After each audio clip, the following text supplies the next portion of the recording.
Assalamualaikum warahmatullahi wabarakatuh. Selamat pagi dan salam sejahtera. Video pembelajaran kali ini akan membahas secara rinci mengenai bagian-bagian surat lamaran pekerjaan. Ada beberapa bagian surat yang perlu dicantumkan dalam surat lamaran pekerjaan. Bagian-bagian itu yang pertama tempat dan tanggal surat. Surat lamaran pekerjaan bersifat pribadi, karena itu tidak perlu kop surat. Karena tidak ada kop surat yang menunjukkan tempat, maka perlu dituliskan tempat penulisan surat.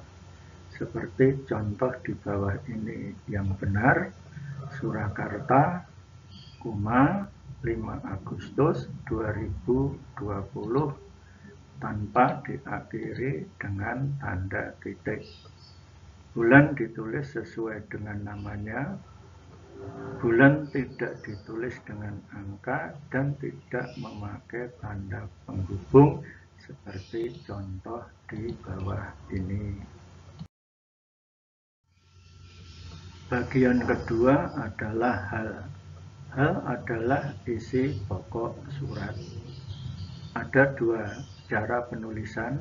Yang pertama, hal.2 lamaran pekerjaan bergaris bawah, setiap awal kata huruf besar. Yang kedua, hal.2 lamaran pekerjaan dengan menggunakan huruf kapital dan tanpa garis bawah. Bagian ketiga adalah lampiran. Lampiran adalah sesuatu yang diikutkan dalam surat. Penulisannya lampiran .2 jumlah yang dikirimkan 1 atau 2 kurung buka terbilangnya kurung tutup dan satuan. Satuan bisa berupa lembar, X lembar, dan sebagainya. Contohnya lampiran .2 1 kurung buka 1 kurung tutup lembar. Bagian selanjutnya adalah alamat yang dituju. Ada beberapa hal yang perlu diperhatikan, antara lain: pertama, alamat tidak perlu memakai kata kepada. Berikutnya, yang terhormat disingkat dengan .1 YTH titik. Kemudian, jika ada gelar di depan tidak perlu memakai kata sapaan seperti Bapak, Ibu, Saudara. Kemudian, jika tak ada gelar, perlu memakai kata sapaan Bapak, Ibu, atau Saudara. Terakhir, nama, nomor jalan, dan nama kota tidak perlu memakai tanda titik. Perhatikan contoh berikut. YTH titik Bapak Suharno, Jalan Kenari 5, Jakarta, tanpa pakai tanda titik. Ini untuk nama yang tidak ada gelar di depannya. Sedang untuk nama yang ada gelar di depannya seperti berikut. YTH titik Dr. Andes titik Hartono, Jalan Kutilang 10, Solo. Untuk lembaga, maka penulisannya seperti berikut. YTH titik Direktur PT Abadi, Jalan Mentari 5, Semarang. Ini memakai YTH karena ada direktur atau orang yang disebut. Jika tidak ada orang yang disebut dan yang disebut hanya lembaga, maka tidak perlu memakai kata YTH seperti PT Abadi, Jalan Mentari 5, Semarang. Bagian yang kelima adalah salam pembuka. Salam pembuka biasanya menggunakan kata dengan hormat. Dengan D ditulis dengan huruf besar, di belakang kata hormat menggunakan tanda koma. Bagian yang keenam adalah alinea pembuka.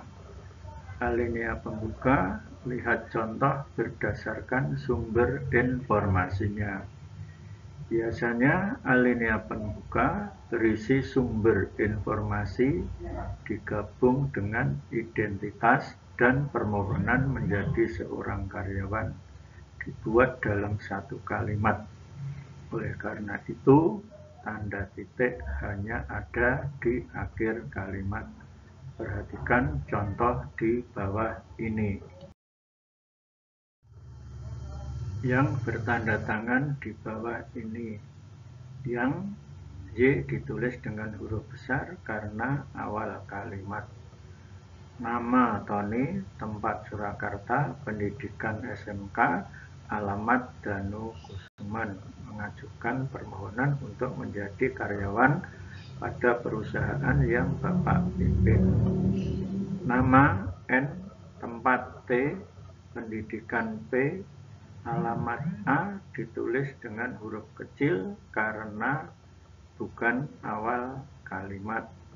Sementara Tony, Surakarta, SMK, Danu Kusuman, Bapak ditulis dengan huruf besar karena Tony nama orang, Surakarta nama tempat, SMK nama lembaga, Danu Kusuman nama tempat, Bapak kata sapaan. Bagian berikutnya adalah alinea isi. Alinea isi ditulis singkat dan padat. Biasanya berisi maksud dan tujuan, sudah digabung dengan identitas, kemudian lampiran-lampiran, dan harapan diterimanya surat tersebut. Bagian ke-8 adalah alinea penutup. Alinea penutup surat lamaran pekerjaan biasanya berupa ucapan terima kasih terhadap orang yang dituju. Hakikat surat adalah berbicara dengan orang kedua.